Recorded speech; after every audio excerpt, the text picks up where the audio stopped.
How's it going, everybody? It is vlog number 3, 2019, January 15th edition, coming at you from my wonderful place here in Texas. And I just wanted to run through a little bit in review of what we talked about last week. Last week, I brought to you five emotions that I believe will change your reality if you focus on them and you make them part of what is your driving focus. Those emotions were number 1, enthusiasm, number 2, joy, number 3, love, number 4, gratitude, and number 5, certainty. In just a quick overview of what I was getting at last week, those emotions, when you think about being excited about your life, you're enthusiastic about it, and you commit to that, that will change your outlook on whatever you're doing that day. Same thing for joy. Joy is like a deeper form of, it's like actually a form in between happiness and enthusiasm. It's like a deeper sense of goodness and happiness that exists in life. Take that with you. Let it change your outlook. Love, you can never go wrong with love. Love the people around you. Love yourself. Love the things that you're doing, even if it doesn't feel right to love it. Love it anyways. And let that permeate through your soul and watch what it can do to your outlook. Number 4 was gratitude. Gratitude is like an enthusiastic form of acceptance. You're accepting the things that reality has brought you. You're saying, I accept everything that I have and I'm doing it with gratitude. I'm grateful for it. I compare it almost to like we look at our lives and sometimes we get upset and frustrated with what's going on in our lives, and we forget all the gifts that we've been given. And I compare it to somebody that when you're a kid, you know, you get all these presents under the tree, and these presents, you grab one and you open it up, and it's something you're like, oh, and then you toss it to the side. And the person that gave you the gift is like, oh, thanks for noticing my gift. I feel like we do that with our lives a lot. There are gifts that we have. We've all been given things that it's almost like we're saying, you know what, God, that gift that you gave me, that you put under the tree, yeah, I don't really care about that. That's not what I really wanted. And so it's about being grateful for what you have, not being upset about what you don't. Certainty, number 5, is talking about staying on the right, understanding that no matter what happens, you know it's going to be for your good. The Bible says in Romans 8:28, God works for the good of those who love him and are called according to his purpose. Psalms 139 says that every day was planned out before it even began, that God knew it. Now, I am somebody who believes that God is a God of love. And if he is a God of love, that means that this day, this very moment that you are maybe watching this or whatever you're doing, is a day that God had planned for you. And if he loves you and he has your best intentions in mind, which he does, he has this day set up to put you in the position that you need to be to achieve everything that he wants you to, and to achieve fullness, absolute fullness in this life and in this reality right now. Okay, so that was last week. My point is, you can choose your emotions. You can choose your thoughts. You control them, not they control you. I'm going to say that again. You control your emotions. You control your thoughts.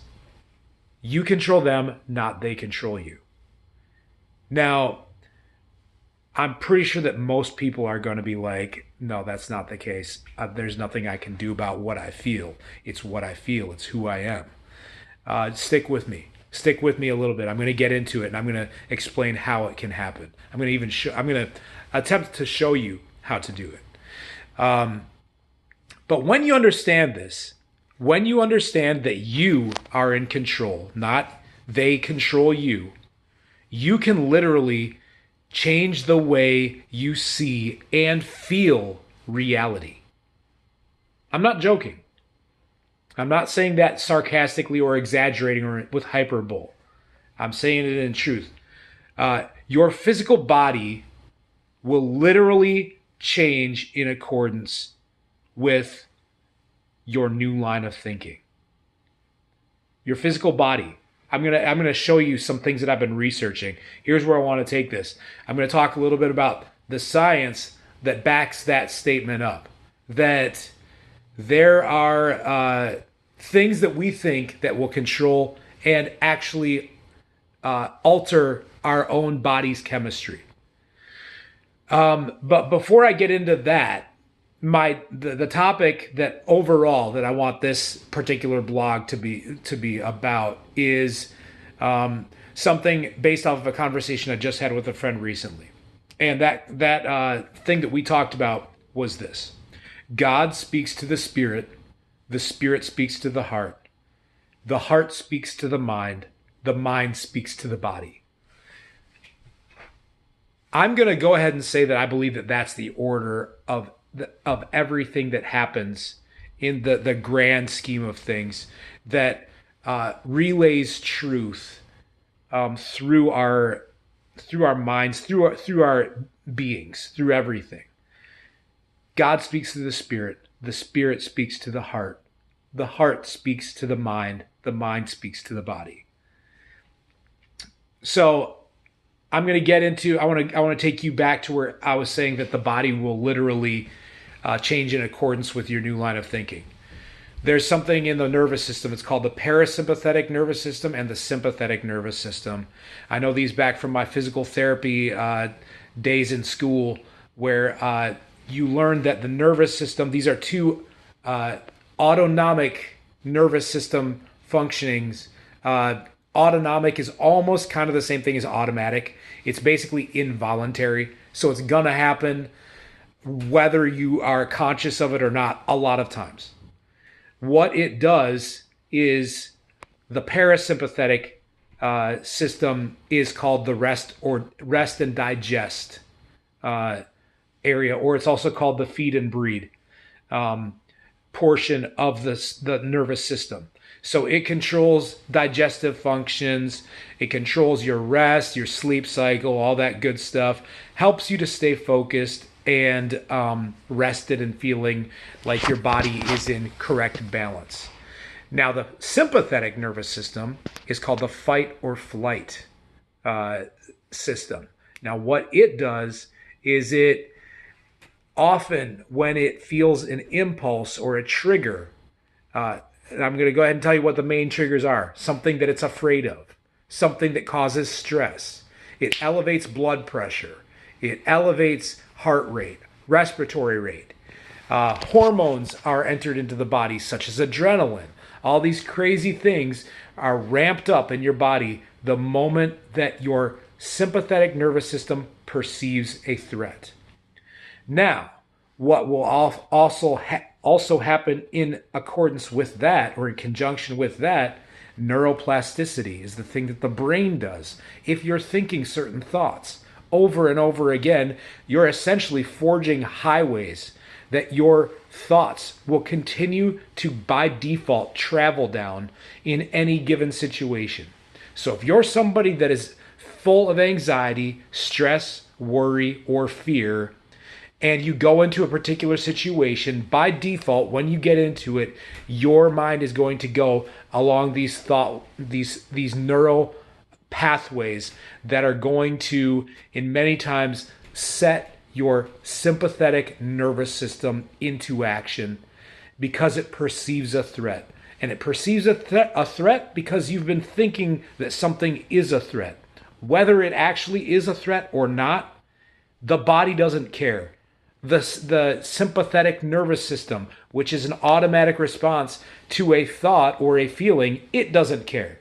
It's just going to do what it's supposed to do when it's triggered or when it's prompted to. All right. So one thing that's interesting, now going back to, now we know that there is fear triggers the sympathetic nervous system. And I said earlier that God speaks to the Spirit speaks to the heart speaks to the mind speaks to the body. There's been some interesting studies that they've found out about the heart recently. The heart actually has its own set of neurons. The heart actually, in some ways, behaves almost as its own brain in certain regards. And one of the main ones that it operates in its own regard or kind of in conjunction, in combination with the brain on, is, surprise, surprise, fear. So when the heart perceives something that is fearful, it can alert the brain. The brain and the heart work together in it. Now, an interesting thing that the heart has also been shown to be an initiator of compassion and empathy. Interesting that those things, when we think from the, I felt for this person from the bottom of my heart, or I was brokenhearted, these things are actually being shown now to be rooted in reality. And so when we think about God speaking to the Spirit speaks to the heart, you know what? Suddenly we're realizing that there might be some truth to that. When we think about the deepest truths that we know, we say that we believe them from the bottom of our heart. There's actually starting to be evidence that supports that that's something that's legit. It's not just an expression. So one of the studies that I saw on the heart was that researchers were able to pinpoint a precise brain region where the heart affected it, and it's the amygdala. This area is known to be associated with threat perception. So the two of them work together. I'm going to be posting all of these articles that I've been researching off of, so that way you guys can take a look at them too for yourselves. Pretty interesting stuff. Another thing that they found that hearts can carry memories with them. There have been a number of cases that are irrefutably shown to be true, where where heart recipients have acquired memories from their donors. I'm going to read off a few of the examples I wrote down. One of them gained a taste for beer, green peppers, and chicken nuggets that they never had before. And then they discovered that the donor indeed liked beer, green peppers, and chicken nuggets. We're going to keep getting crazier, though, as we go along. A 47-year-old white man received the heart of a black teenager who was killed in a drive-by shooting. He suddenly found that he liked classical music once he got this new heart. But this is the article saying this, it's not me. According to the article, he dismissed it because he just assumed that all black kids like to listen to rap. So he didn't think anything of it. But then it was discovered that the kid, when he was killed, the kid who was killed was a violinist, and he was actually killed while holding his violin. Number 3 gets even crazier. Number 3, a lesbian received a heart transplant from a straight female donor. And after she received that, she discovered that she had an attraction for males, and she has since become married to a male. So these are things that these are actual cases. Again, I will share the link with you guys so you can see it. There are some deeper things in the scientific realm than what we've than what we've thought of before. We've made these expressions and we've maybe thought things, but now we're realizing that there's truth to them. So on to the next part that I wanted to talk about. We think thoughts. 50,000 thoughts a day, scientists estimate that we think every day. 50,000 around about. That's a lot of thoughts going through our mind. On autopilot, we do this without even noticing it. But I want to say this. Most of the thoughts, I'm going to guess that you guys will agree with me, most of them are negative. They are driving our thought processes. Now, Along with that, there are thoughts that happen in your mind, but they don't necessarily translate to your heart. In other words, they aren't quite so deep that they've gone, you really feel them, like you believe them. So I want to ask, how many thoughts have that we have on autopilot have now crossed the threshold from just up in our minds to deep into our hearts? Almost like a reverse cycle where our thoughts have been working so much and we're so used to them and we're accepting them so much that now our hearts are starting to accept them.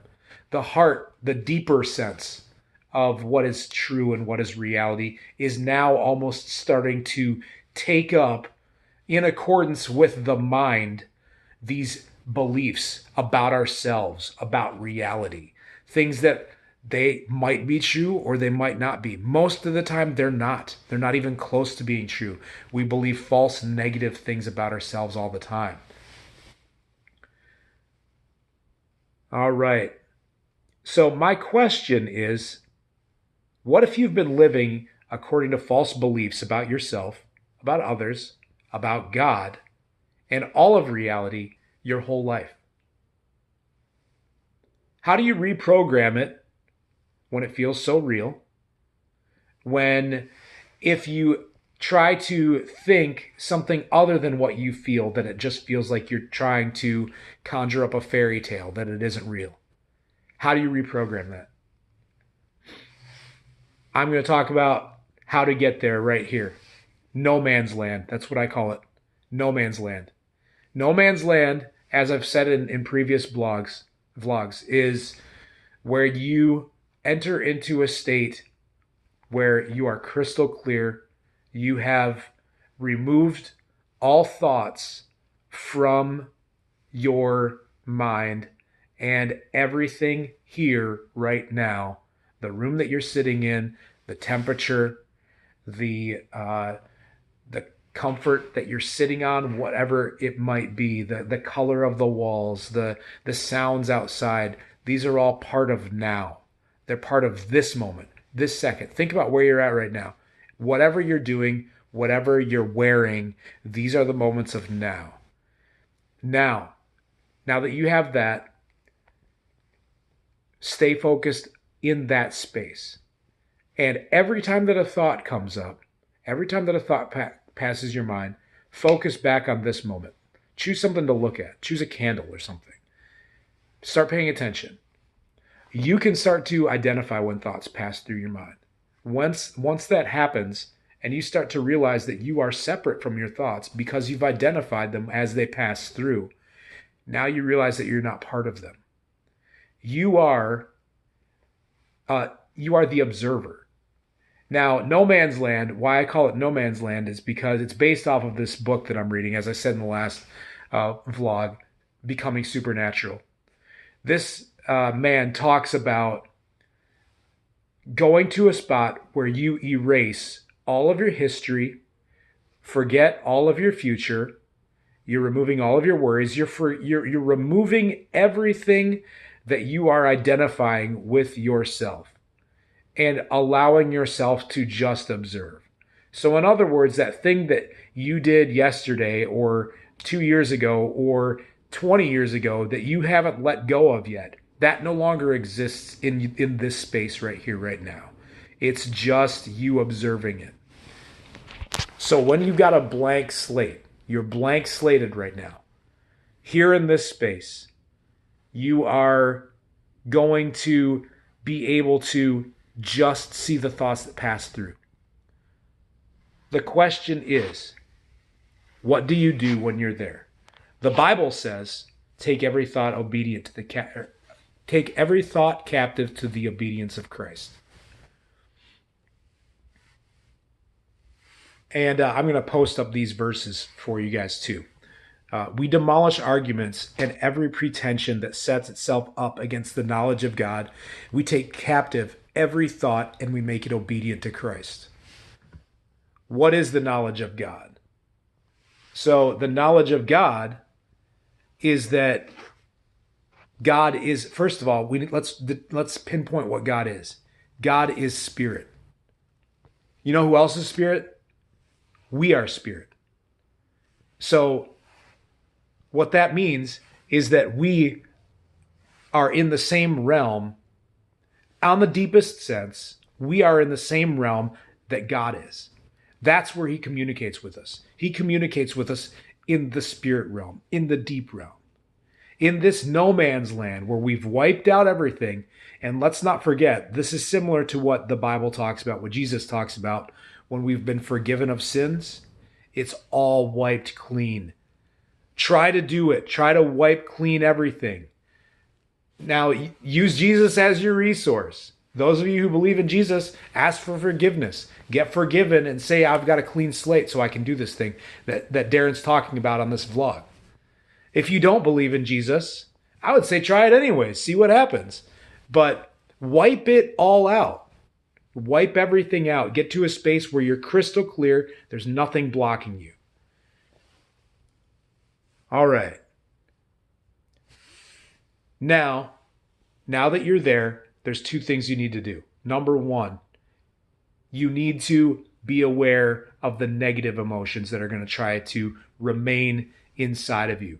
Every time that they come up, the other thing that I call this space, I call it my space. My space means I'm making it whatever I want it to be. My reality is whatever I choose it to be. In my space, I don't want fear. In my space, I don't want worry. I don't want doubt. I don't want condemnation. I don't want regret. These things are all things that are there. Guilt. I don't want it. All of these things are things that are just floating around in there that we're allowing. Remember, you are allowing those things to stay attached in your mind. You, at any point, when you understand that you have the ability to, that you are separate from these thoughts and these emotions, you have the ability to kick them out immediately. Kick those things out. Wipe it out. Get to a spot where you are razor sharp, crystal clear. There is not one single negative emotion going through your mind. And when it does, you kick it out again. You keep doing it. You're training your brain. You're training your mind to get in line with the deeper cycle, the cycle that you want it to be on. Once you are on that cycle, where do you want to go from there? What do you want in your space? What do you want to exist in your mind and have it permeate back to your heart? Find out where the spirit resides. The spirit is the deepest realm. The spirit is the realm where if you can get in accordance with that, your whole life will vibrate correctly.